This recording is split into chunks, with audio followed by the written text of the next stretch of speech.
Sandy said, I am Dr. Kaytlin. I'm with the Wellness Way in Woodbury. So we are a health restoration clinic in Minnesota. So I know there's a couple people on here enduring the 50-degree weather and the rain. But I'm actually living here in Hudson. So I'm in Wisconsin, across the border just for today. And I want to talk to you guys about really my favorite topic. And one of the things that got me into really this industry is hormones, both female hormones, male hormones. A really special niche I love is couples who are either, preparing to become pregnant, want to have that healthy pregnancy, those healthy children, but also people who are struggling with fertility. So that's definitely going to be part of this. But hormones, whether you're trying to conceive or you just want to be healthy, it's so important to understand your hormones, understand where our hormones are going wrong, and understand that there's a different way. There's a hope for your hormones. Your body doesn't make mistakes. If your hormones are out of whack, if you're feeling like irritability, if you don't feel like yourself, if you're having hot flashes, irregular cycles, men, if you're having low motivation, erectile dysfunction, none of these things are normal. They're common. They're not normal. It's a sign that your body's adapting to something and you need to find out what that is. So we'll talk about that, but I want to start off by talking about one of our patients. Her name's Abby. When she came to us many years ago, she was 23 years old. She was recently married, going through a really exciting time in her life because she just started her career as a nurse. So she had just graduated and she was starting the night shift. So her schedule was completely shifting. She was completely stressed out all the time because very demanding job, very strange schedule. She wasn't getting a lot of great sleep. She was adjusting to getting married. And she and her husband were talking about wanting to have a baby someday because, that had always been her dream, was to be a mother. But she had these crazy cycles where she would only get a period maybe 2 times a year. She had severe cramping when she would get her periods, and she was later diagnosed with PCOS, or polycystic ovarian syndrome, which we'll talk about a little bit more. But that's the leading cause of infertility. So when she went into her doctor told her, you have PCOS. There's nothing you can do. Here's some metformin. Here's some birth control. You will likely have a lot of struggles having a baby if you even can ever get pregnant. So start saving up for that IVF and IUI. Now you can imagine if you're Abby and that's been your lifelong dream and all of a sudden you're told you're not going to be able to have a baby, that was absolutely crushing for her. So she ended up at our office because she needed a second opinion. She needed a different perspective when it came to her hormones. So we did an x-ray, we did a complete history and exam when she came into our office, and we did recommend some testing for her.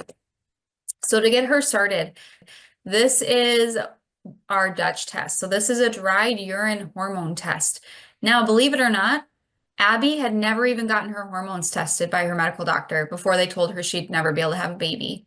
We tested those hormones and we found that she actually had a lot going on. So here on the left side of the screen, this is looking at Abby's adrenal glands. Now, your adrenal glands are what help create your fight or flight response, your cortisol.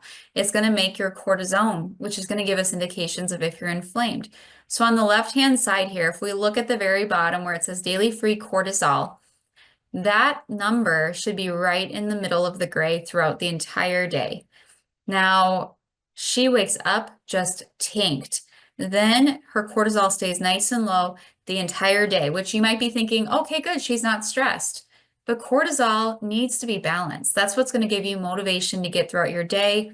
It's going to give you the energy to do what you need to do. And if you're depleted like this, it means you've been chronically stressed out for a long time.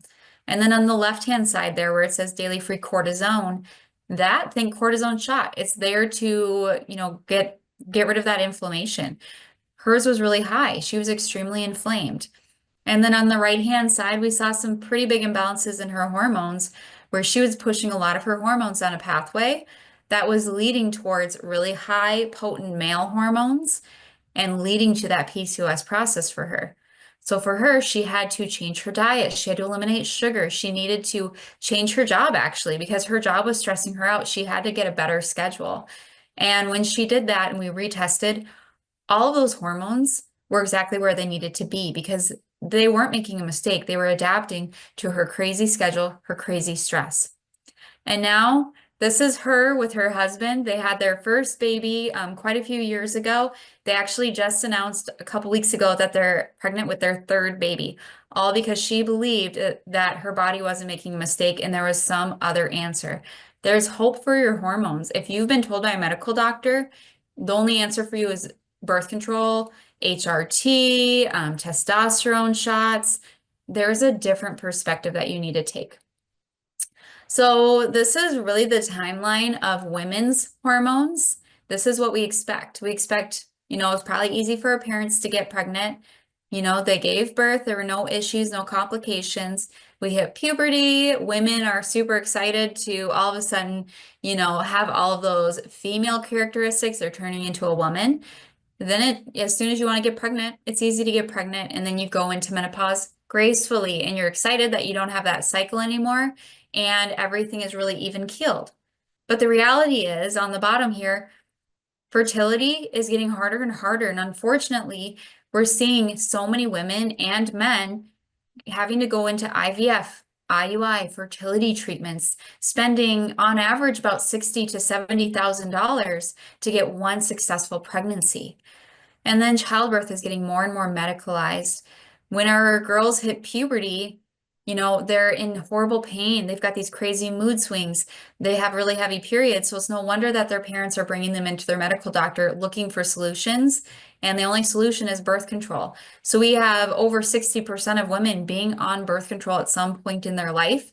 And a lot of those times, really the majority of those times, it isn't to prevent pregnancy. It's to deal with hormonal complaints. And then so many people are dealing with infertility or fertility struggles, and it's absolutely heartbreaking.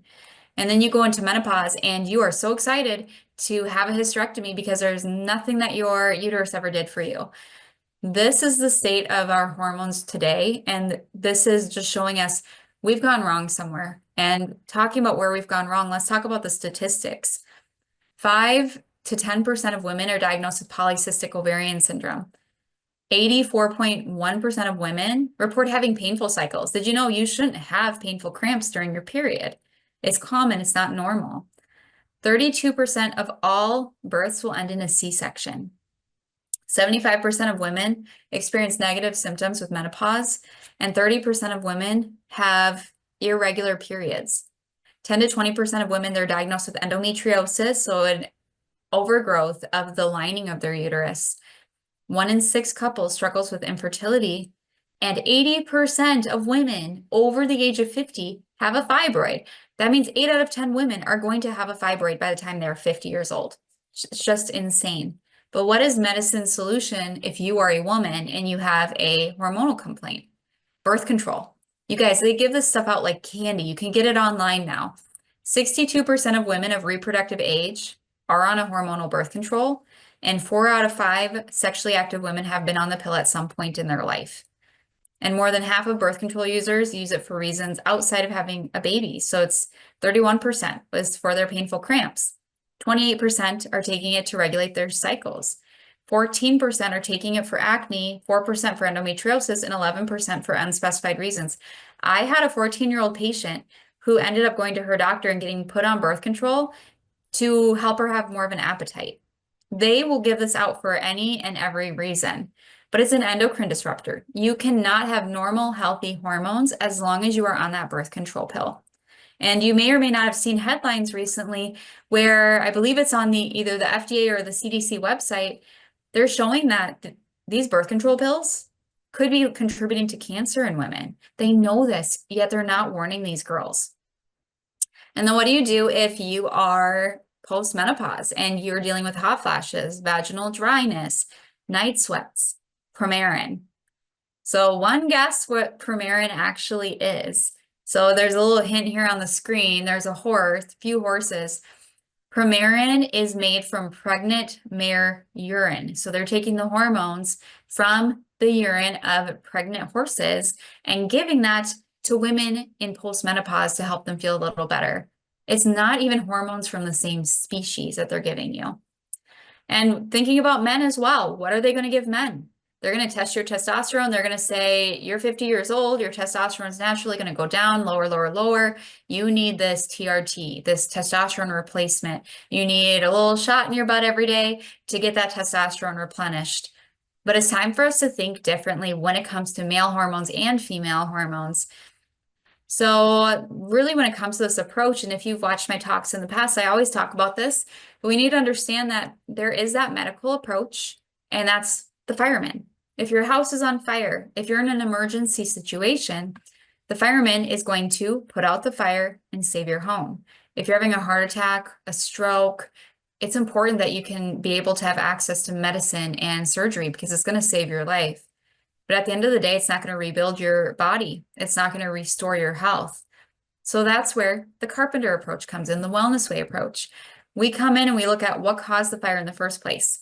What could be leading to future fires so you can start making the changes now that will actually lead to true health restoration so you don't end up in that ER someday. So we are different than alternative medicine. A lot of people ask, so you're functional medicine. Not quite. So I like to use this analogy of high blood pressure, but it could apply to really any kind of disease process. But if you have high blood pressure, you're going to go to your medical doctor. They're going to take your blood pressure ideally, and they'll see that's too high, and they're going to put you on some medications. Those medications work. Medications force your body to do what they want your body to do, no matter whether it's good for you or not. So your blood pressure comes down, your life is saved, but how long do you have to be on that blood pressure medication? You have to be on it forever. There is no end in sight. There is no resolution of what caused that blood pressure. So if you don't like the side effects and the risks that come along with a medication and you just don't want to take a medication, you might go the alternative medicine approach. And in that way, they're going to see, okay, you have high blood pressure. That's not good. Here's some natural supplements to help bring that down, which I love supplements. I love herbs. I love oils. I love all of these things. However, how long do you need to be on these things? Well, if you don't find out what's leading to that blood pressure in the first place, you're going to need to buy these supplements and these herbs for the rest of your life, which isn't what I want either. I want to find out what's leading to that high blood pressure, what's leading to the hormonal imbalances, so you can actually make those changes to remove those inflammatory triggers from your life so that your body can actually heal and restore and function. And that's what we do at the Wellness Way, because we're testing. We're not guessing when it comes to your hormones. We're not labeling you as something. We're looking at how your body's functioning and what you need to do to restore that function.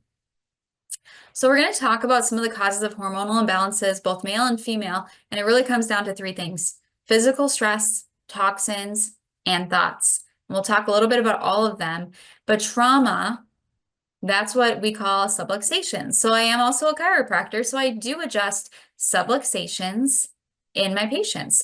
You know, that is physical stress on your nervous system. That's putting pressure on the nerves that go from your brain to your body. And guess what? Those nerve endings that go to your reproductive organs, that go to your testes, your ovaries, your uterus, if you have a subluxation putting pressure on those nerves, that's going to impact the function of those organ systems. So that's why it's so important to find a local chiropractor that you love, that you trust, and start getting those regular chiropractic adjustments, whether it is sitting at a desk all day, or maybe it's getting into a fender bender or old sports injury. It's important to go in and get those adjustments. But another type of trauma would be surgery. Have you had your thyroid removed or radiated? Have you had your uterus and your ovaries removed? Have you had your gallbladder removed? All of those things are also going to have a traumatic effect on your body and that function as well.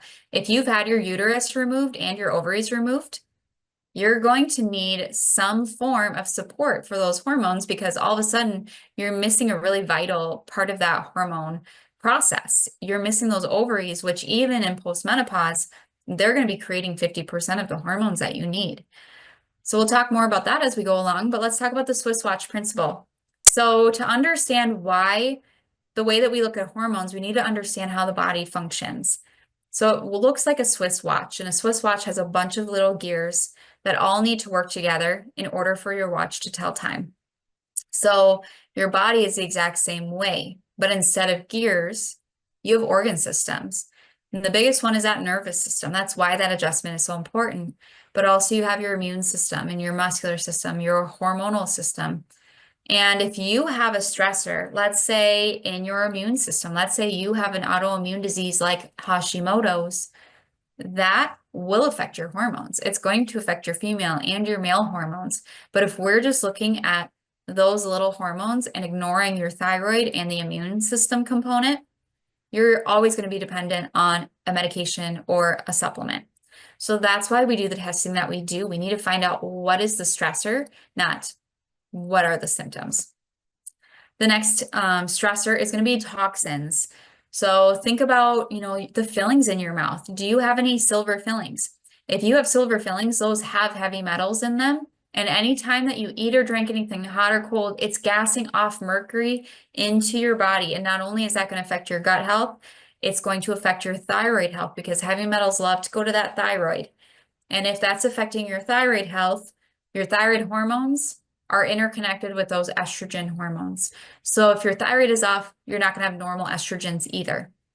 So what I typically recommend, I'm not a dentist, but I recommend go find a holistic dentist who understands that your teeth don't live on an island. They're a part of your body. They're affecting every organ system as well. And also think about, do you have any root canals? You guys, root canals have nasty effects on your health long term. So that is leaving a dead organ in your mouth. They're just putting cement in there, they're killing it off, and they're leaving it in there. Can you imagine if you went in to get your gallbladder removed and they cut off all the blood supply to your gallbladder and just left it in your abdomen? You would get so sick and you would probably get a horrible infection and you would likely be back in the hospital pretty quick.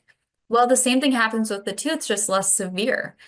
100% of the time, when researchers have removed root canals and tested the roots, they always have a pathogenic bacteria or virus on them. And that's getting into your bloodstream and it can lead to inflammation throughout your entire body. Now, is our world more or less toxic than it was 50 years ago? So much more toxic, even the air we breathe.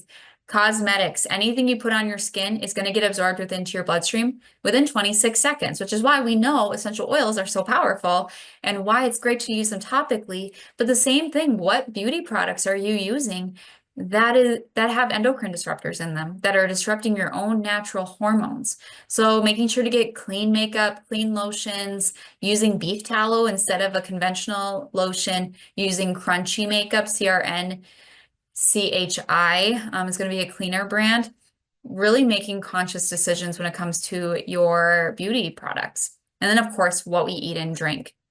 But what's the biggest endocrine disruptor and the biggest toxic load on our hormones? For us women, it's going to be birth control. Birth control is in itself an endocrine disruptor because if it didn't disrupt your hormones, you would get pregnant. So I'm going to talk about two of the most common ones that I get asked about.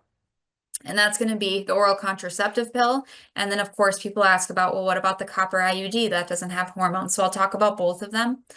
So the oral contraceptive pills, they contain both the hormone progestin and the synthetic estrogen, estradiol.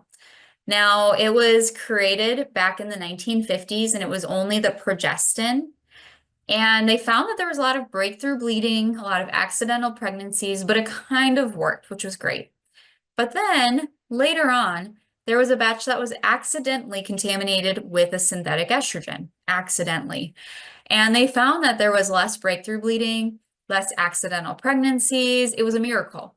So they started letting women take that pill instead, the combination pill. Well, 20, 30 years later, come to find out, synthetic estrogens cause the development of something called fibrinogen. And that molecule leads to blood clots within your arteries. So you may see women as young as 35, 30. I've seen women as young as 23 end up with deep vein thrombosis, pulmonary embolism, stroke, because they were on these pills and they were never told blood clots could happen from these pills. My husband, when we were engaged, thankfully he was an EMT and he had learned about these things and he said, you're never going to touch those things, because he learned this in EMT training, that this is what happens with these pills. But how many of us have been told this when that doctor offered us these contraceptive pills? No one. I wasn't told by my doctor. And it also increases your sex hormone binding globulin. So it's going to bind up your own natural hormones and make your body basically think you don't need to produce these hormones. We got you covered. And it's going to suppress your pituitary function. So it's going to stop your pituitary gland from producing hormones. So this is some crazy stuff that we're on. But then I also get asked, what are some of those risks? Blood clots, deep vein thrombosis, that is life-threatening, pulmonary embolism, high blood pressure, migraine headaches, certain cancers like breast cancer and cervical cancer. And I know people who've been on put on birth control to prevent breast cancer, but it actually could be a risk of that contraceptive pill. So then we have the IUD. So some people get put on an IUD that is much like a birth control pill. It releases a small amount of progestin every day. You keep it in for about 3 to 6 years. But a lot of people love the copper IUD because you can keep it in for 10 years and there are no hormones with it. But I don't like the copper IUD either personally because some of the risks are pelvic inflammatory disease, uterine perforation, lower immune system function, infection, and infertility. So the way that that copper IUD works is it's literally just a copper wire in your uterus. And that copper, when it's in your body, it needs to be balanced out with zinc. Now, if you just have copper there, number one, it's going to be extremely inflammatory, and that's why it works. It makes a really hostile environment in your uterus where an egg, basically an embryo that's already been formed, can't implant into that uterine lining and ends up leaving the body. But also, it's going to steal zinc from your body, and you need zinc in order for your immune system to function, which is why that risk of infection is going up as well. But ladies, we deserve so much better when it comes to our hormones than birth control. There's so many better options, and it all starts with testing your hormones. And then the third stressor is mental stress.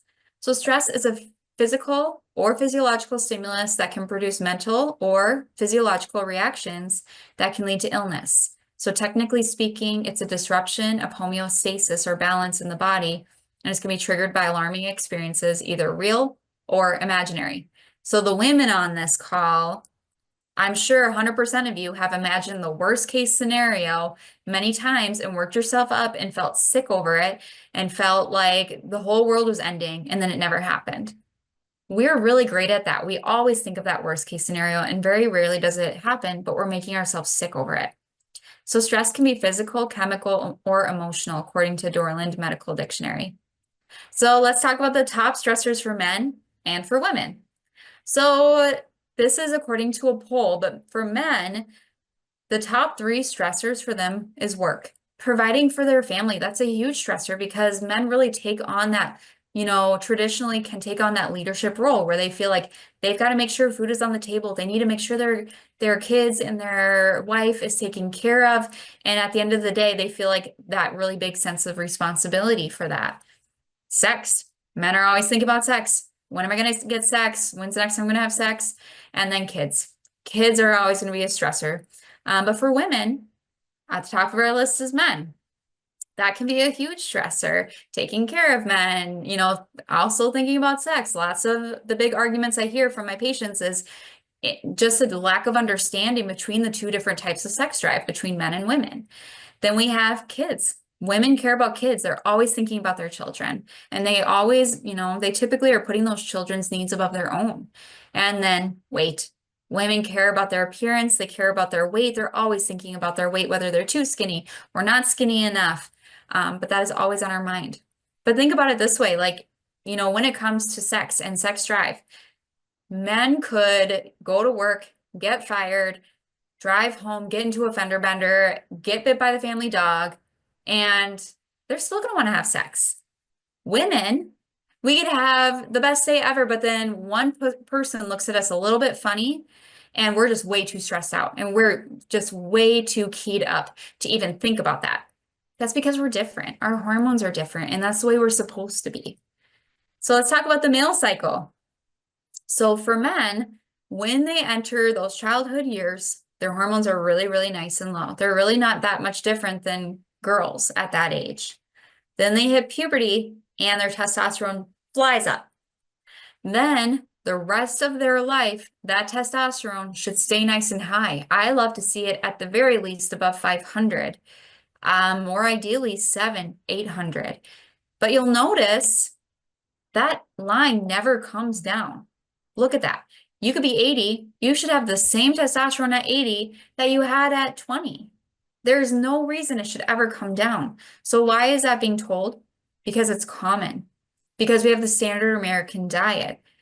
Because men are eating carbs, potato chips, sugar, and sugar speeds up something called aromatization. And what that is a process where your testosterone converts into your different estrogens. So the more sugar you eat, the quicker that wheel is going to turn. That's turning your testosterone into your estrogen. And that's why we see men with man boobs. We see men crying at movies that they didn't used to cry at. We're seeing men with low motivation. All of a sudden, they don't really care about anything anymore. But sugar is your worst enemy if you're a male. Stress is also your enemy, but not as much as sugar. So you guys, go on a no sugar diet. It's one of the best things you can do. And then start weightlifting. Weightlifting is going to support those male hormones, not cardio. Just go lift some weights, at least 3 to 4 times a week, at least 45 minutes. I actually had a patient come in and I believe he was 20 when he first saw me. And I tested his testosterone and it was at 76 when he came in. It should be greater than 500 and he was only 20. Now he eliminated sugar from his diet. He eliminated food allergies. He started to address his gut health. And the next time we retested, it was over 700. You guys, testosterone doesn't just go down. You don't need to supplement with testosterone. You don't need to inject it into your body. You need to support your body. Now, the female cycle is a little more complicated than the male cycle. So you'll see in that childhood years, really nice and low, just like that little boy. But when she hits puberty, around 13, 14, 15, 16, that's when all of a sudden we go through fluctuations. And every single month, we should be 4 different women because our hormones are going to go up and down, and other hormones will go up and down. And we're not the same woman as those hormones go up and down. And we'll talk a little more about that too. And then we hit menopausal years. Now you'll see my bar doesn't stop at 35. It doesn't stop at 40. We usually see women going into menopause naturally at about 50, 55, 60, but there's more and more women going into menopause at 40, at 35. I've even heard of some women going into menopause at 30. That's not normal. That's not a natural menopause. There's something wrong. You're sick. And you need to find out what that is. And I've seen women come in menopause at 35. We get their hormones tested, we get their body tested, we start addressing those causes of inflammation, and they get their period back. And then they get mad because they liked not having a period. But that's what your body should do. You should have those cycles. Your period is your vital sign if you are a woman. So this is one thing that as women and men, we should understand about the female cycle. Men, you need to understand this so that you understand who she is throughout that cycle. So the first week is when you have that period. That's when you're shedding that uterine lining. That's when all your hormones have kind of crashed a little bit. And you're just basically cleaning up and getting ready for that next cycle. Then the second week is when your estrogens are going to start to rise up, when your eggs are starting to mature and you're getting ready to ovulate. Then you get to about day 14. It's going to be different for everyone, but about halfway through that cycle, you're going to release that egg. And when you release the egg, your progesterone is going to increase. And it's going to go up and up and up because that egg and that envelope around the egg, called the corpus luteum, releases progesterone. And that's what's going to help you maintain that pregnancy. It's going to help the baby implant if they get pregnant. But also, it just supports overall health. It keeps your estrogens in check. It keeps everything balanced.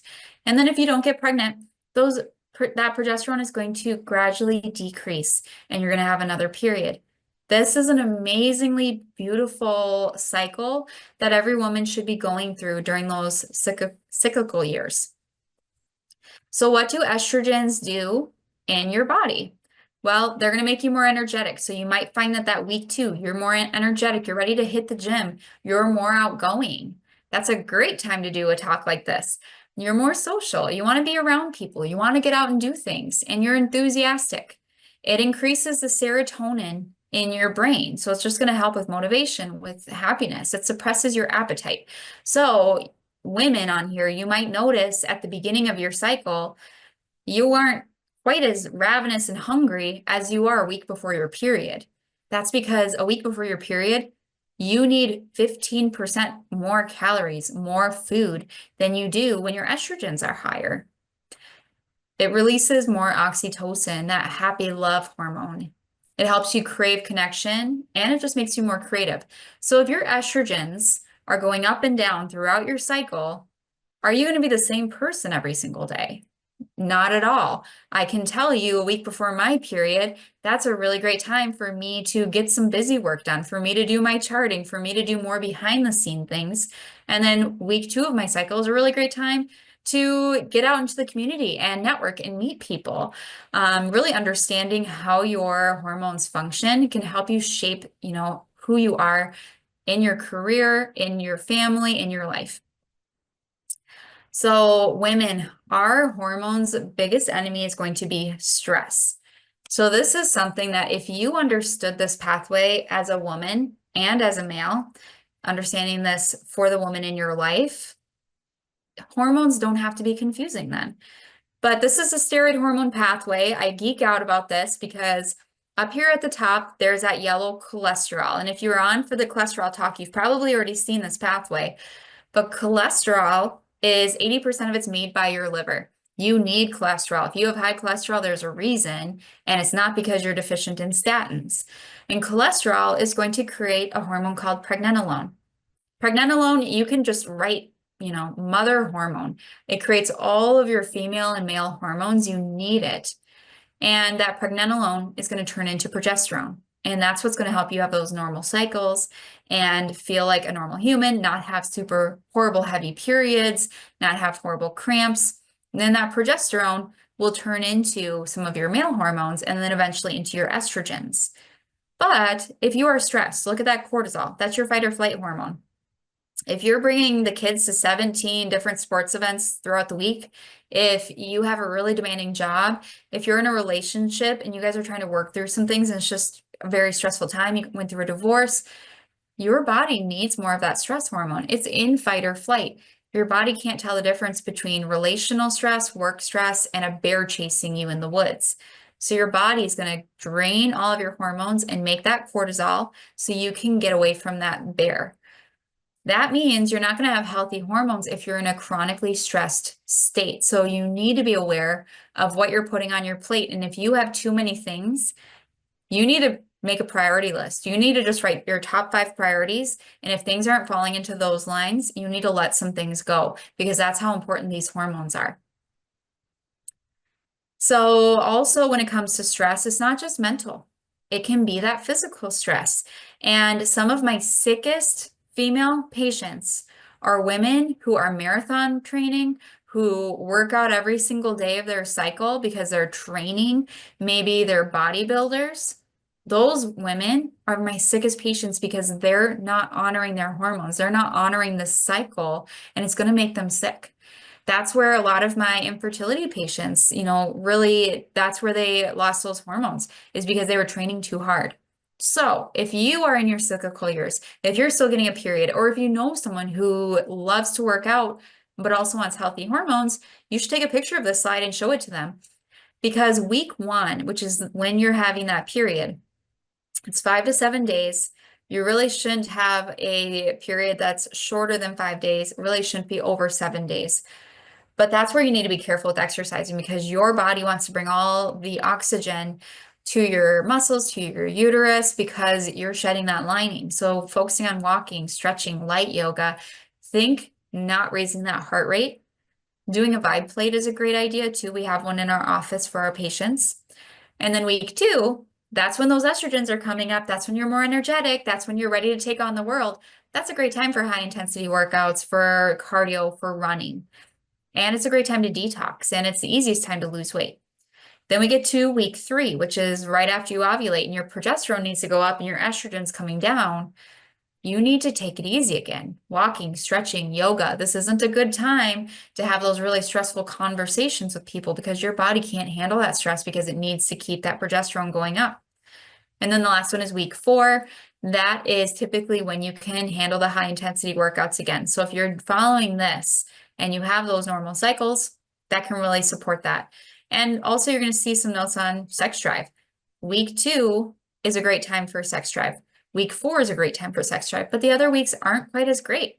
So just being aware of when is the best time. So I want to talk a little bit about some common hormonal problems that we see in our practice and really some of our perspectives on that.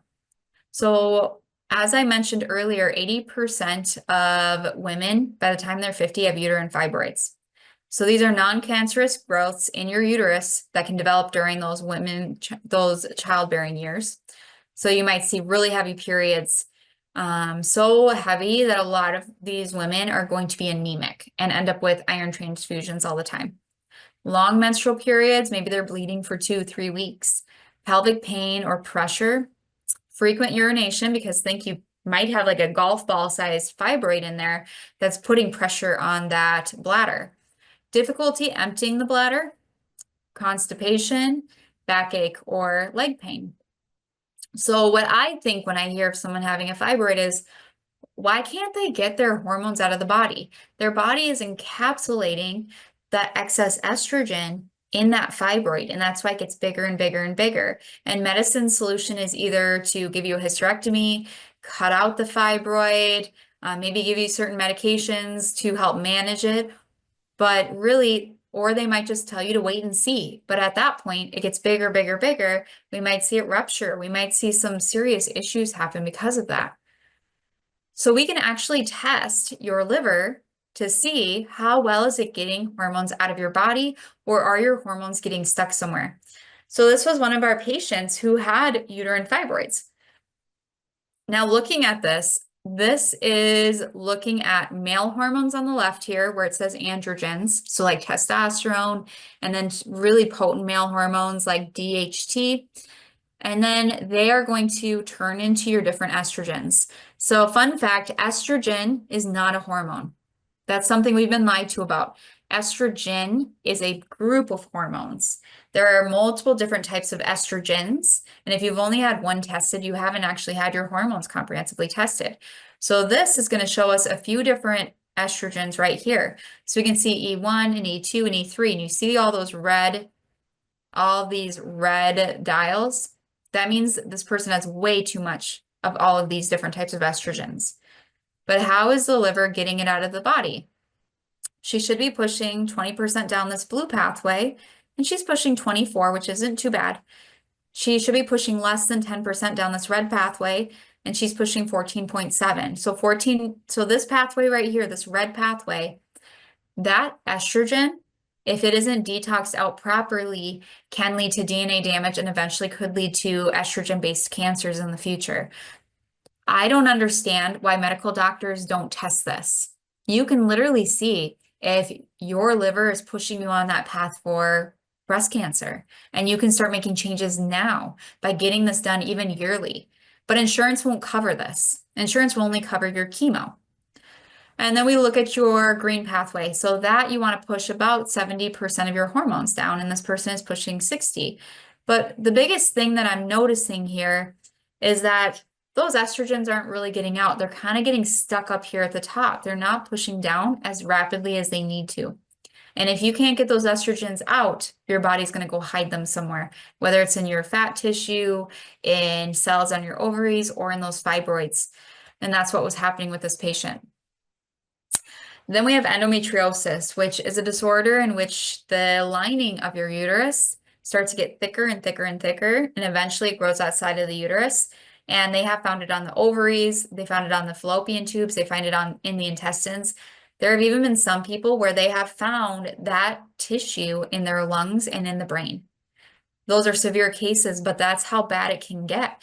And these poor women, they're having horrifically bad cramps. They can't get out of bed in the morning. Literally their uterus and their colon can get fused together from that tissue. And it's a huge cause of infertility as well. So our perspective is obviously we need to look at those hormones, but in addition to that, there could be a fungal or a mold component that could be contributing to it as well. So a big reason that we see that happen is if you have, let's say, a yeast infection in your gut, yeast and estrogens bind like a lock and a key and create this really big molecule. And that big molecule is too big for your liver to process it out. And if your liver can't detox that big molecule out, it's going to go store that molecule where estrogens belong. And that's going to be the lining of your uterus. So it keeps shunting all of this Franken molecule, Franken estrogen, into your uterus. And then the lining gets thicker and thicker and thicker, and it has to go somewhere. And it's going to eventually spread outside the uterus. So this test right here was from one of my patients. She had been struggling with infertility for years. She wasn't getting any positive pregnancy tests. She knew she had endometriosis. They had done surgery. They had found it. But she wanted to know if there's anything she could do about it other than surgery to get it removed constantly. So we did this test, and this is a 3-day stool test. And at the bottom here, well, we can see a few bacteria infections, but at the very bottom under mycology, she had Candida albicans, which is one of the most commonly known yeasts out there. And she had a potentially pathogenic strain of it. This was binding to her hormones, and she couldn't process it out, and it was leading to the growth into her uterus. So what we did was we addressed the yeast infection within her gut. We addressed her hormonal issues as well, and she started avoiding her food allergies and sugar in order to reduce inflammation. I was seeing her for about 9 months, and we had done some retesting. The yeast was completely gone. Hormones were looking beautiful. And she said, well, I have one appointment with my doctor to get that lining scraped real quick, and then I'm ready to try to get pregnant again. And I'm like, that's awesome. Let's do it. And she went in to go get the procedure done, and they did a pregnancy test, and she was pregnant. It's amazing what can happen when you start supporting your body. This is another patient with endometriosis, and this is a mold test. And we actually found with this patient, this is a urine mold test. They had gliotoxin as well as another penicillium strain of mold that was interfering with her healthy hormones and leading to that endometriosis process for her. And then, of course, there's hormones when it comes into play with that endometriosis as well. So you can see all of these red arrows right here. So those red arrows just mean she has way too many estrogens, and then she's pushing a ton down this green pathway, but all her estrogens are getting stuck right here. They are not methylating out of her body. So if you've ever heard of MTHFR, that's a mutation within your genes where you need a pre-methylated B vitamin in order for your liver to process toxins out, but that also includes estrogens. So this patient needed some methylated vitamins to get these estrogens out so they didn't get stored in her uterus. Now, PCOS, this is one of the most common causes of infertility here in the United States. So it can cause enlarged ovaries and cysts on those ovaries. And these women, they don't have regular cycles very often. They may go months and months without a cycle. I have one patient who went about 180 days without a cycle because she's not ovulating, because her body's hanging onto that egg. So my thought is, what is interfering with that ovulation? A big thought I have with PCOS is insulin. So if you know anyone with PCOS or you've been diagnosed with PCOS, one of the cardinal signs is obesity or being overweight. Not everyone with PCOS is overweight, but it's a very commonly you think PCOS, they're going to be a little overweight. The reason for that association is there's a huge connection between insulin resistance and PCOS. So this is one of our patients. She hadn't had a cycle in over 3 months, and she wasn't ovulating. Her insulin should be between a 2 and a 6. Anything above 6, I know that there's an insulin resistance process going on, and hers was at 51.8. So she wasn't processing her sugars, and she was producing so much insulin, which is number one, a growth hormone. So if you're insulin resistant, you won't be able to lose weight until you actually address the insulin resistance. But number two, when you have all that insulin hormone floating around, your body has to put it somewhere. And that insulin, loves to bind to your ovaries and it blocks your brain from being able to tell your ovaries to mature and release an egg. That means that that egg can't get ready for ovulation, that egg can't get released, and your body's going to encapsulate it. Now you have this cyst, and you're not ovulating, and you're not having that normal cycle, and you're not having normal progesterone. So the best thing you can do if you have been diagnosed with PCOS is go on a no sugar diet, but also get those hormones tested. And then, of course, infertility, I think of two main things. I'm thinking, is it a hormonal issue or is it an immune system issue? Or could it be both? So a hormonal issue, that can be really high estrogens. It can be really low progesterone. It could be really high stress. So here's that Dutch test again, and this is with a patient who was also struggling with infertility, and she wasn't ovulating. And the way I know that is looking up in the upper right-hand corner, her progesterone, that yellow arrow, should be right in the middle of the green bar. That's where you should be if you're having a cycle. She's right between the postmenopause range and the bottom of the normal range. She wasn't releasing an egg, but also her estrogens were off the charts high, and she didn't have that progesterone to keep it in check, to keep it in balance. And it was blocking her from being able to ovulate. And if you don't ovulate, that egg's not going to get fertilized and you're not going to be able to make a baby. So there is that hormonal stress, and this was happening because she was mentally stressed out. And we also checked her hormones within the blood as well, because you need both. You need blood to know what is your body producing, and urine to see what is your liver doing with those hormones. How is it getting it out of the body? It's comparing apples to apples here. But her progesterone, I need to see up at the top there, I need to see at least a 3 to know she released an egg. But ideally, I'd like to see it at a 12 to say you're good to get pregnant and you don't have a huge risk of miscarriage. But she was not ovulating. And she also wasn't creating her estrogens in her blood either. But the small amount of estrogen she did have, she couldn't get out of her body. Then we have mental stress. Her mental stress was through the roof. So this is a daily free cortisol pattern. So this was a urine test for cortisol, that fight or flight hormone. Now, she is the red dot.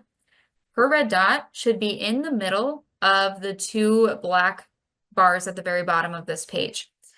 So she is so off the charts that they had to shrink the normal ranges because her body was in complete fight or flight. It was completely inflamed and she needed to address that mental stress before she could get pregnant.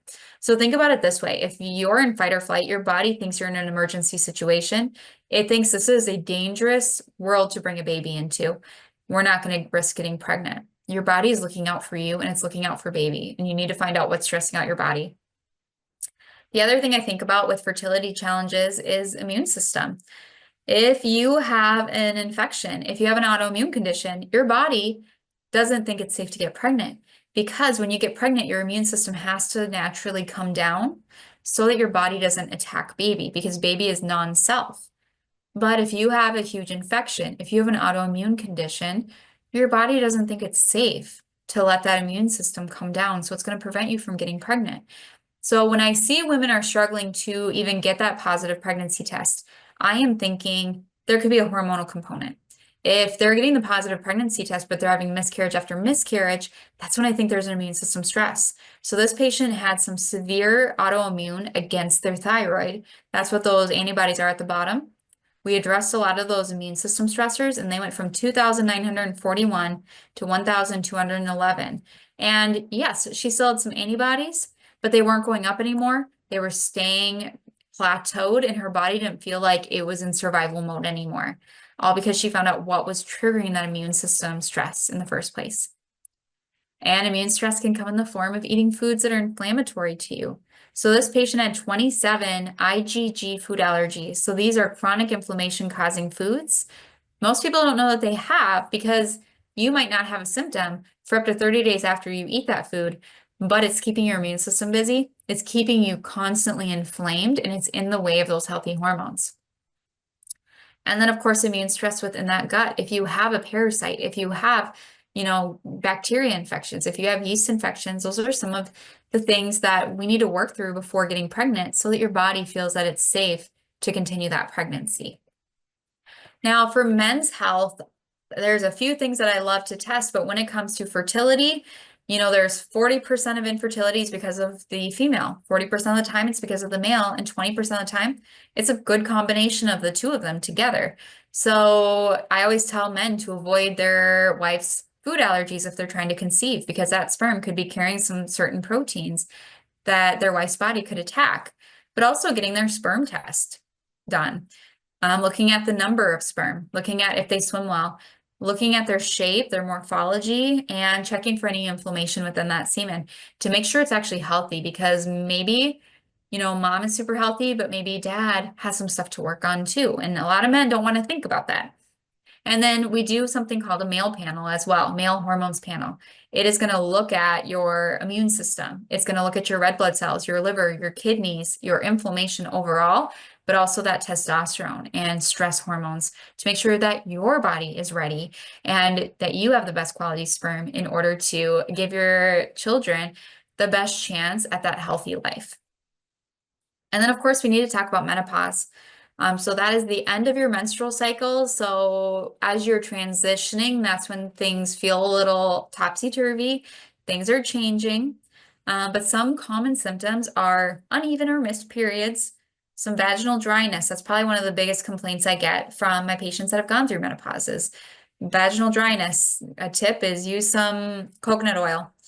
Trouble sleeping, emotional changes, weight gain. This drives my my postmenopausal patients crazy, because all of a sudden you're doing the same thing. You're eating the same meals, you're still eating healthy, you're still working out all the time, and you're gaining 30 pounds, and there's nothing you can do to lose it. That's because there is a huge stress component with menopause too, and we'll talk about that. Hair loss and change in libido. But our thought is, where's the interference? In menopause, you shouldn't have any of those symptoms.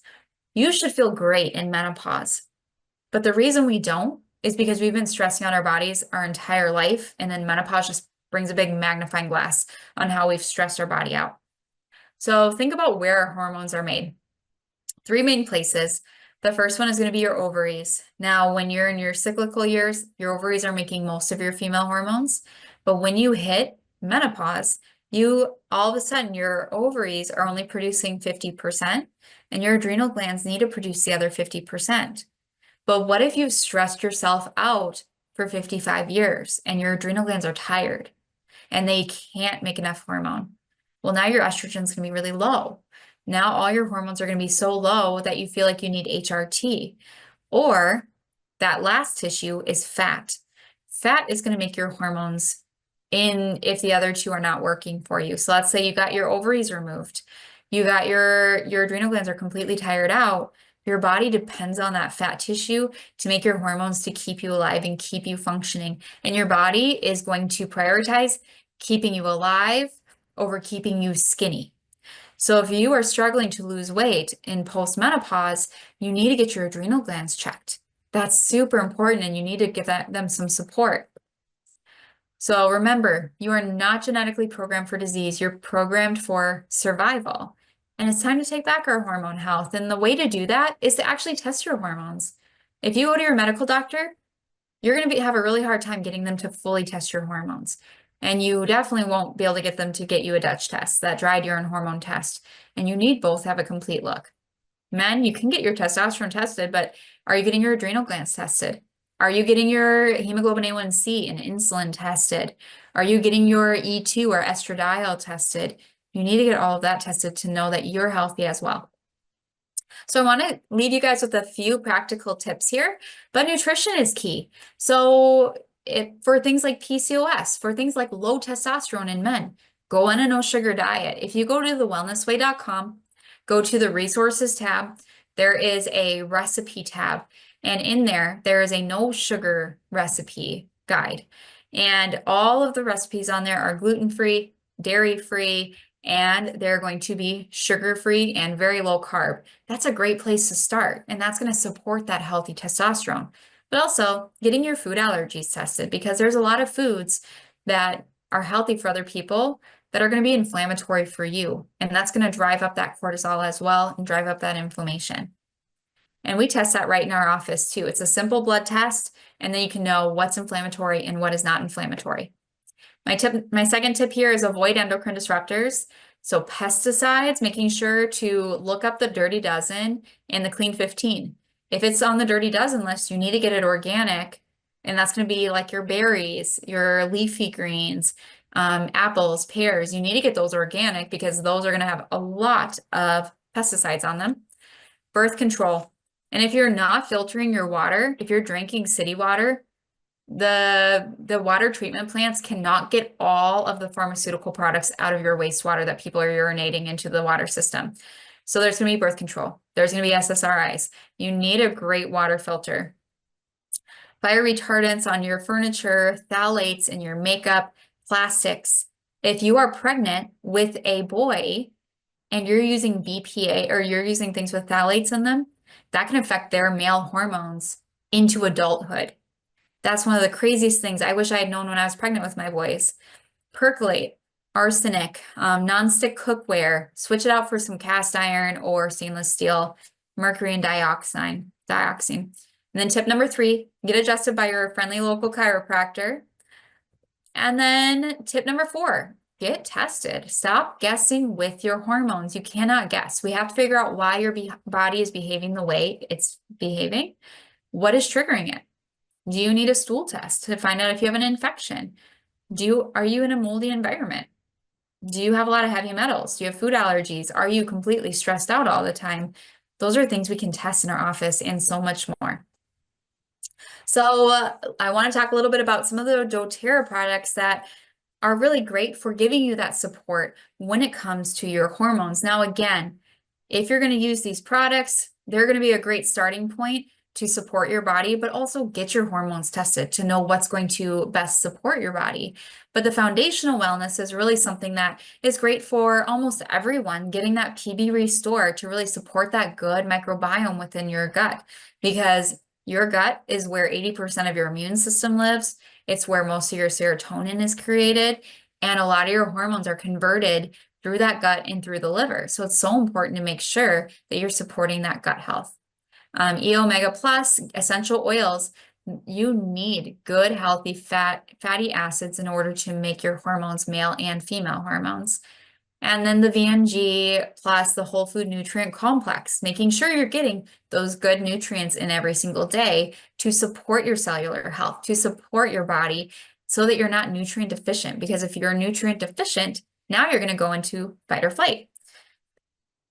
And then doTERRA Women's Health Kit. I'll talk about a few of these different products as we go along, but it actually comes together in a kit because these are so amazing for women's hormones. So Claricalm, bone nutrient, the phytoestrogen, sorry, there we go. Those are all going to be really great supports depending on your hormones. So what about for hot flashes? That's something I hear really commonly is you're postmenopausal or you are about to go into menopause and you're getting these crazy hot flashes. So these are a few things that, you can start to try is the phytoestrogen. A lot of times it can happen because you have that dip in those hormones. And rather than jumping to HRT, getting some support with that phytoestrogen, and then eventually figuring out what's going on with those adrenal glands so your adrenal glands can take over as well. And then balance, peppermint, clary sage. So how do you use these? Add 5 drops of clary sage to a tablespoon of jojoba oil and add to your bath water as a bath oil. You can use that phytoestrogen essential complex. Now, after hormone testing, find out if you need it first.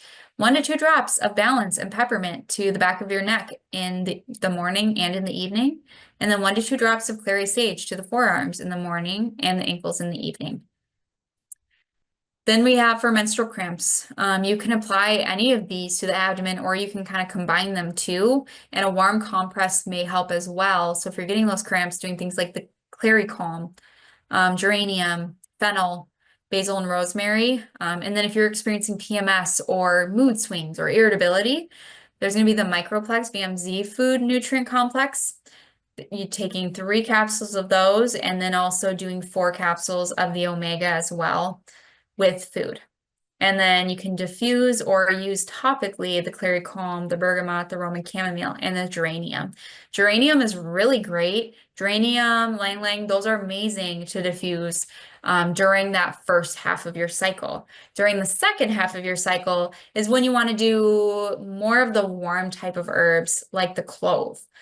Clove is an amazing one to diffuse, as your progesterones are coming up and then as your hormones are starting to drop down. It's very stimulating. And then there is Whisper, which is also a very stimulating one too, and also Lang Lang. And those are all going to really support that emotional balance as well during that time. So I want to thank you guys for hanging out with me tonight, talking all things hormones. Now, I do want to extend to you guys an offer. So if you are on this Zoom tonight, or if you know someone who could benefit from getting their hormones tested or from finding out what is a roadblock in their healthy hormone journey, let them know to call our office and mention doTERRA, and we'll give you this discount here. So for our new patient appointment, it includes an exam, history, full spine x-rays if you come in person to our Woodbury, Minnesota office. That is all for $99. So it is worth $435. So we do want to give you that great discount. Also, if you have any past testing from the last 2 years, send it in ahead of time before that appointment, and the doctor will look it over. So I would love if you guys would connect with us. So we actually have 3 doctors in our office. We have Dr. Alex, Dr. Jen, and then myself. We see patients in Minnesota, but also we see patients from all over the US via the phone as well. So your location does not need to be a barrier to receiving this care. So we have our address on there. We have virtual appointments available. You can reach out via email, woodbury@thewellnessway.com, or call our office at 651-330-9453 and mention doTERRA, and we'll get you that discount. If you do want to just chat with me and for 10 minutes, talk about your symptoms, what you're going through, and see if this would be a good fit for you, we also have free discovery calls available too that you can book if you call the office or go through the link in our bio on our social media. All right, I'll leave this up, but thank you so much for having me today, and I'm going to stop sharing and hand it back over to Sandy. Thank you, Dr. Kaytlin. Why don't you, in the chat, put your contact information in there again so folks can grab it if you don't mind. For those of you that are not part of the Discover Essentials group, please join that. Click right now on the QR code. Or if you want the recording from tonight's class delivered to you probably on Friday, I love that. I don't have to go search and dig and whatever. It is right there in my email and easy for me to share as well. So click on that QR code, bit.ly/email list. DE stands for Discovery Essentials. And then the Facebook group, bit.ly/Discovery Essentials, and it is case sensitive. Many of you are graduating tonight or just did. So if you are on the cusp of graduating, please go there first, bit.ly/grad progress 2025. And if you just graduated, fill out tonight's graduation or the regular continuing ed, but first check your graduation because tonight might be your 10th, or bit.ly/continuing ed 2025.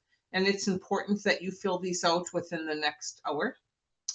There is some amazing education in here. So please click on this or check that bit.ly/permanent library DE for Discovery Essentials. Dr. Brannick Riggs, that was just here just a few weeks ago, his is in here as well as others. Those of you that are graduating tonight, please pick either 2 of these or a doTERRA teachable class. What a great way to get the entire kit in your hands this year, or a class and some oils. So keep that in mind as you graduate. And 3 ways to purchase: retail, wholesale, and below. Who would not want to get their oils below wholesale? So again, these are some of the kits. I would highly recommend, as I say each and every week, check your inventory. And it could be that you are much better off ordering the Healthy Start Kit, and then you're going to get your diffuser for free, one that you can put in another room, or gift it with one of these oils as well. It's an amazing gift. Great for graduation, really anything. So keep that in mind. Here are some more. The Healthy Habits Kit to me is really a good favorite to start. Getting a little deep blue, Terrazyme, and the bundle there, as well as 5 oils. So just something to think about. Definitely give this some thought. And we hope that everyone on the call is earning below wholesale as they place their orders for their big kits. Reach out with questions. We want to thank you so much for joining us. Enjoy doTERRA's wonderful oils, a true gift of the earth. My contact information is down below. If you've got questions or thinking of some topic you'd like to get to hear, please send that to me as well. Or if you've got any questions about tonight's class, and I can get that to Dr. Kaytlin as well. So I'm going to stop sharing, and I am going to bring up the 91 people. We have over 100 tonight. And Dr. Kaytlin, from 4 to 91, can you pick a number, please? 50. All right. So you can start looking at some of the questions, and I'm going to, Kayla will stop the recording here. Recording stopped. And I will get you an answer here in just a little bit if you don't mind getting started. All right, first one is after a total hysterectomy, I've developed very sensitive vaginal area. It's very painful. I hear that a lot. So a lot of people think because they didn't get their ovaries removed, they only had their uterus removed, that it shouldn't affect those hormones. However, I see it happen a lot where those estrogens still are going to drop, and that's when those you can get more sensitive in that vaginal tissue. And the reason for that is about 80% of your blood flow to your ovaries travels through your uterus. So now you got your uterus removed, you lost a huge amount of blood flow to those ovaries. That's going to affect their ability to make those hormones. So that's where that phytoestrogen could potentially be beneficial, depending on where those estrogen levels are, and giving your adrenal glands some additional support as well. Since being off birth control for almost a year, I've recently had frequent severe migraines to where they're making me feel nauseous. Any suggestions? One of the biggest things is finding out now that you're off birth control, where's your hormone production? But when I think migraines, I think your hormones are likely getting stuck somewhere. So getting that Dutch test to see, are you getting those estrogens out effectively? And if you aren't, there are a lot of things you can do to support certain pathways within that liver. All right. How do high school athletes handle the challenges of their sport and still honor their hormonal needs? Example, cross-country runners can't plan meets around their cycles. That's a really tough one, and that's something we run into with some of our younger patients who aren't getting periods anymore because they're doing cross-country, or they're marathon runners, or they're doing school sports. And honestly, I think this is something where, that you kind of have to decide, is that sport worth compromising their hormones? Because it could have lifelong lasting effects on their ability, their fertility, their hormone health, their overall health, because women, we just are not meant to run like that. Our bodies aren't meant to be like that. And that's when we see those periods disappear. The only way I can really tell you to support it is supporting the adrenal glands as much as possible with herbs like ashwagandha, with stress oils, with different supplements that are more designed for the adrenal glands specifically. But honestly, you can't out supplement a bad habit. And in this case for women, even if they're like 16, this is a bad habit that's going to affect their hormones. And I know that's really hard to say, but it's just the truth. Can zero sperm be tied to hot tub use, or is it more likely a hormone issue?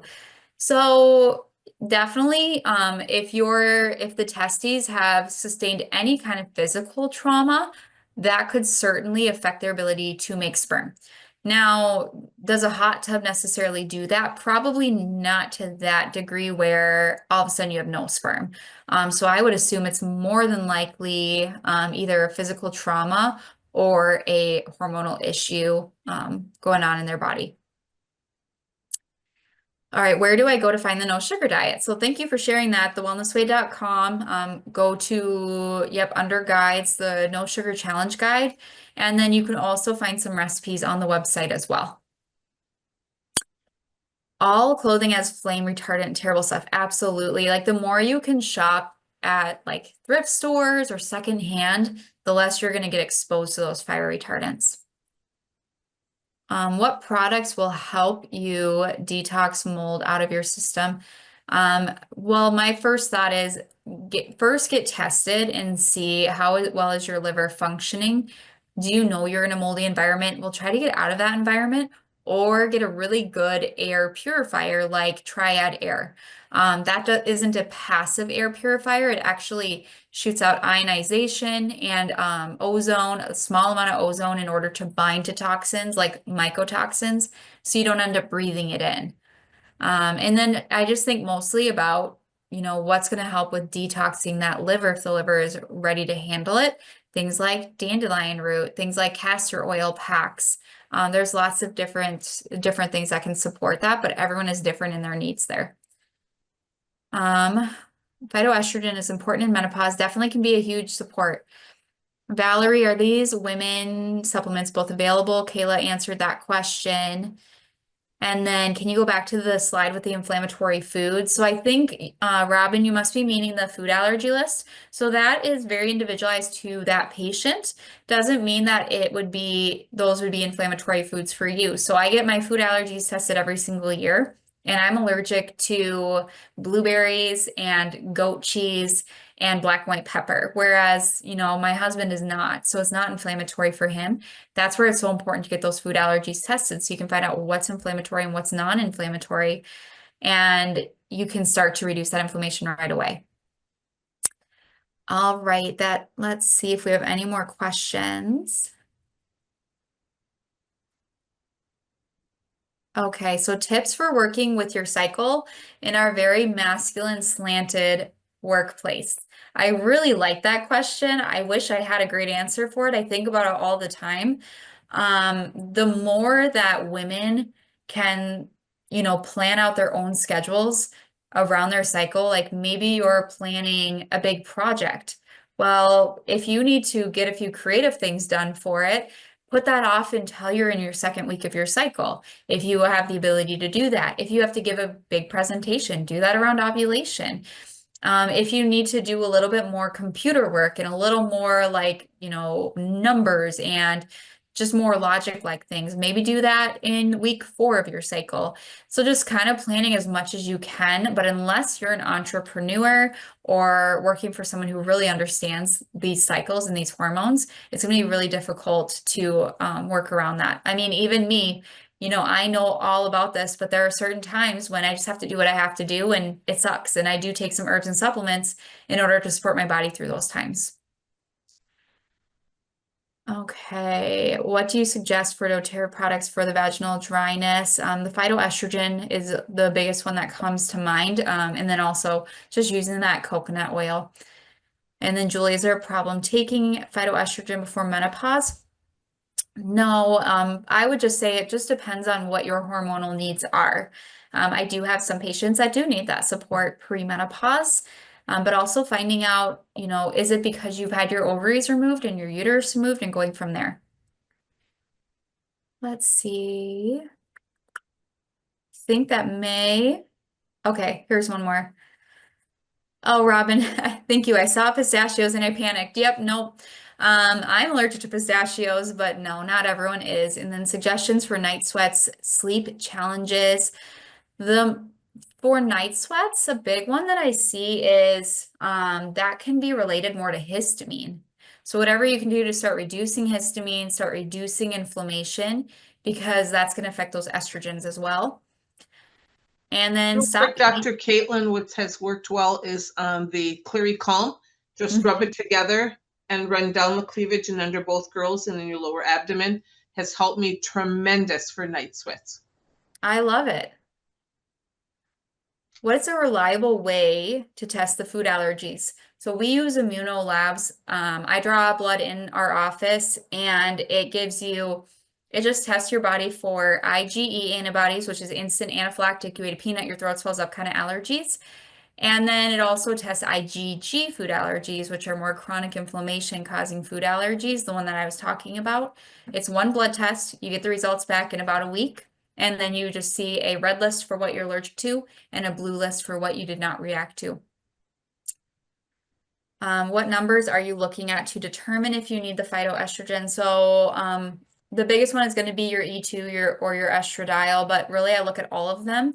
And I want to look at the Dutch test as well to make sure that you're clearing those estrogens in a healthy way.